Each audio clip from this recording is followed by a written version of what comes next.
Hello बच्चों, how are you? I hope you all are doing well. This is Esan and you are watching Esan की पाठशाला। आज की video में हम डिस्कस करने वाले हैं क्वेश्चन आंसर को। Lesson 4 my own true family written by Ted Hughes. ये बंगाल बोर्ड क्लास 10th का एक लेसन है। इसके पहले मैंने लेसन 1, 2 और 3 के क्वेश्चन आंसर को अपलोड कर दिया है। आप उनको भी देख सकते हैं और नॉलेज को इन्हेंस कर सकते हैं और अपने एग्जाम की प्रिपरेशन कर सकते हैं। तो बच्चों, आगे मैं चलने से पहले आपको कुछ बताना चाहूँगा। जैसे माई ऑन ट्रू फैमिली जो एक लेसन आपके सामने है, ये एक एक्चुअल में एक पोअम है। पोअम मतलब होता है कविता, ठीक है। इसमें क्या होता है कि राइटर जो होते हैं एक बार ओक के जंगल में जाते हैं और वहाँ उनको पता चलता है कि उनका रियल यानी वास्तविक फ्रेंड और फैमिली कौन है। तो जो ओक के ट्री हैं वो है।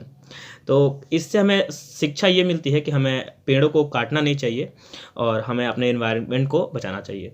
अब चलते हैं हम लोग क्वेश्चन आंसर के तरफ आगे बढ़ते हैं और उसको करते हैं। तो आप यहाँ देख भी सकते हैं कि कैसे उनको दिखाया गया है जाते हुए, ठीक है।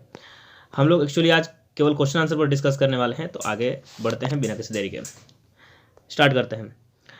कंप्रीहेंशन में हमारा पहला है, हमें इसमें अल्टरनेटिव्स को चूज़ करना है और इसको करना है, ठीक है।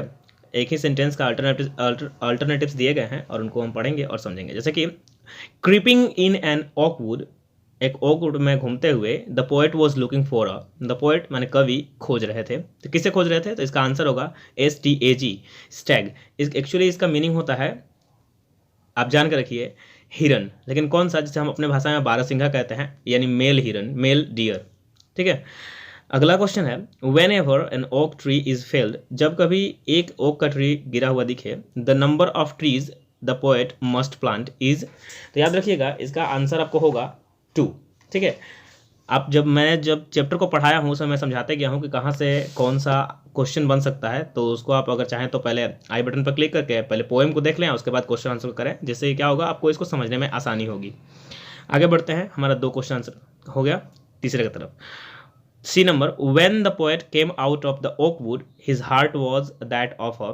याद रखिएगा, जब वो बाहर आ रहे थे तो उनकी वॉक जो थी वो तो ह्यूमन चाइल्ड की तरह थी, लेकिन उनका हार्ट जो था वो अब एक ट्री का हो गया था। मतलब वो सोचने लगे थे कैसे? पेड़ों की भांति। तो यहाँ आंसर होगा ट्री। अब हम लोग आगे बढ़ते हैं और कंप्लीट करते हैं। इसमें दिखाया गया है, state whether the following statements are true और फॉल्स, यानी कि जो भी स्टेटमेंट्स आगे दिए जा रहे हैं वो सच हैं, यानी जो सेंटेंसेस या जो बात कही जा रही है वो सत्य है कि नहीं बताना है।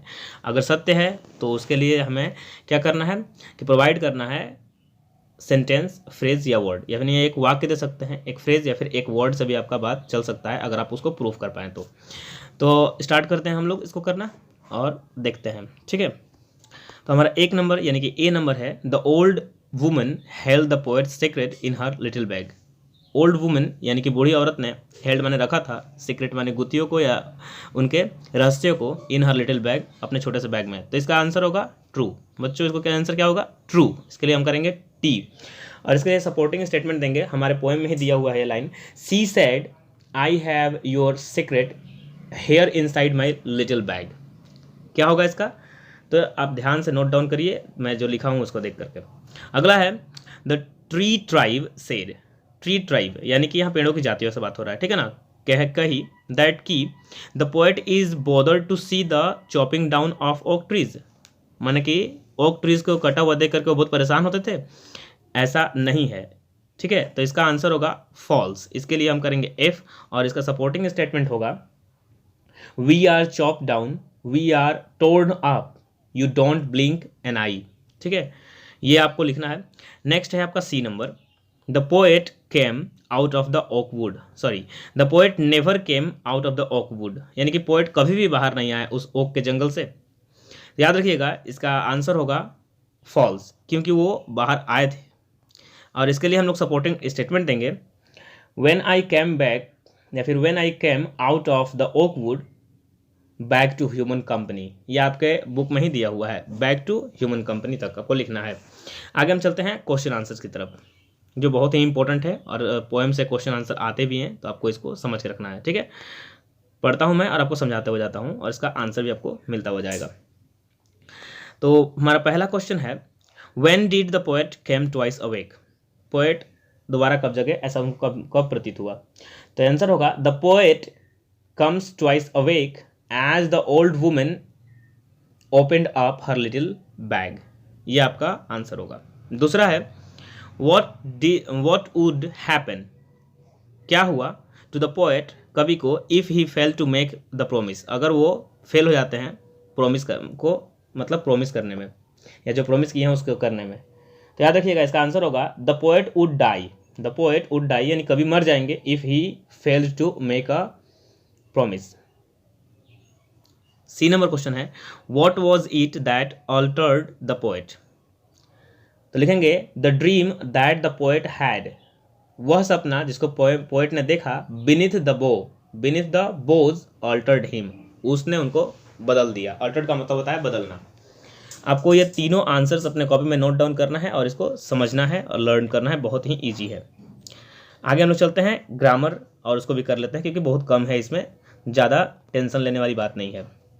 पहला सेक्टर जो हमारा ग्रामर का है उसमें हम देखने वाले हैं change the following into indirect speech. Indirect speech यानी कि हम नरेशन का बात कर रहे हैं यहाँ पर। बच्चों याद रखिएगा इसमें जो क्वेश्चन दिए हुए हैं वो इंपॉर्टेंट इसलिए हैं क्योंकि मोस्टली इस टाइप के क्वेश्चन आते हैं। जैसे पहला क्वेश्चन जो इसमें है उसमें इंटेरोगेटिव सेंटेंस का यूज़ किया गया है जो एग्जाम में पूछा जाता है। दूसरा है आपका इम्पेरेटिव और तीसरा है ऑप्टेटिव, और इनसे क्वेश्चन मैंने देखा है कि बहुत बार आते हैं, तो आपको इसको थोड़ा ध्यान से देखना है, ठीक है। पहला है Rahul ask Deepa will you go to school today. यहाँ आपको थोड़ा समझना होगा, जब कभी सिंपल क्वेश्चन पूछा जाता है, जब हेल्पिंग वर्ब से क्वेश्चन रहता है स्टार्ट, तो इसमें हम लोग इफ़ या वेदर से इसको जोड़ने का काम करते हैं, ठीक है। और जो इंटेरोगेटिव सेंटेंस होता है उसको असर्टिव में चेंज कर देते हैं, यानी कि लास्ट में हमें क्वेश्चन मार्क नहीं बल्कि फुल स्टॉप देना होता है। मैं बोलता हूँ कैसे बनेगा ये। पहला है तो इसका होगा Rahul ask Deepa whether she would go to school that day. Today का हो जाएगा दैट डे नरेशन में। आगे मैं ग्रामर क्लासेस कराऊंगा तब मैं इसको अच्छे से और क्लियर करूंगा। हमारा एक नंबर कंप्लीट हुआ। Now move to the second. Rita said to Ayesha. Rita Ayesha से कही please give me a glass of water, कृपया मुझे एक गिलास पानी दो। तो यानी यहाँ कहना नहीं हुआ, उससे रिक्वेस्ट की, तो इसे हम बनाएंगे। इसमें एक्चुअली ये इंपेरेटिव सेंटेंस में जब कभी प्लीज़ और काइंडली दिया रहता है तो वहाँ पर हम डायरेक्ट रिक्वेस्टेड लगा करके बना देते हैं और प्लीज़ और काइंडली नाम के जो वर्ड होते हैं उनको हटा दिया जाता है। तो बनेगा Rita requested Ayesha to give her a glass of water, nothing else, ठीक है। यहीं पर हो जाए कंप्लीट ये। Then the old man told the little girl may you be happy. तो इसका दो से बन सकता है। मे यू बी हैप्पी मतलब तुम खुश रहो, है ना, तुम खुश रहो। तो ये आशीर्वाद से बोला सकते हैं, यानी ब्लेस से बन सकता है, या फिर विश से भी बना सकते हैं। तो जैसे बने आपको मन तो आप लिख सकते हैं। आप स्टार्ट कर सकते हैं द ओल्ड मैन विश्ड या the old man blessed. The old man wished the little girl that she might be happy. जब मे रहता है उसको चेंज करके हम लोग पास्ट टेंस में माइट कर देते हैं और फुल स्टॉप होगा यहाँ पर, ठीक है। इस तरह से हमारा ये पहला सेक्टर कंप्लीट होता है 4 नंबर का। आगे चलते हैं हम लोग 5 नंबर में। इसमें देखते हैं क्या है। इसमें अगेन हमको मिलता है डू एज डायरेक्टेड, जैसा कहा गया है वैसा करते जाना है हमें। मैं आपको बताते जाऊँगा, आप नोट डाउन करते जाइएगा। अगला है रंजन सेड, रंजन ने कहा who does not know the name of Rabindranath. Rabindranath Tagore जो है उनका नाम कौन नहीं जानता है। Change into affirmative sentence. Affirmative का मतलब होता है पॉजिटिव, यानी ये क्वेश्चन में दिया हुआ है, देखिए क्वेश्चन मार्क लगा हुआ है, इसका हमें लिखना है अफर्मेटिव में, यानी कि नो क्वेश्चन मार्क, सीधा फुल स्टॉप, ओके। तो इसका आंसर होगा Ranjan said everybody knows the name of Rabindranath. Ranjan said everybody knows the name of Rabindranath. That's it. Next हम लोग चलेंगे और नेक्स्ट हम लोग करेंगे वो भी बहुत अच्छे तरीके से, ठीक है। आपको नोट डाउन करना बहुत जरूरी है, आप करते जाइए। B number Sangeeta runs faster than any other girl in her class. क्या लिखा हुआ है कि संगीता जो है दौड़ती है एनी अदर माने और किसी भी लड़की से अपने क्लास की तेज दौड़ती है, ठीक है। तो इसको रीराइट करना है, rewrite using the positive degree of faster. Faster का पॉजिटिव डिग्री होता है एज फास्ट एज, इससे हम लोग बनाने वाले हैं इसे। अब मैं बताता हूँ इसका, चूंकि यहाँ पर मोस्ट अदर नहीं एनी अदर लिखा हुआ है इसलिए हम इसको स्टार्ट करेंगे नो अदर से। तो no other girl in her class runs as fast as Sangeeta.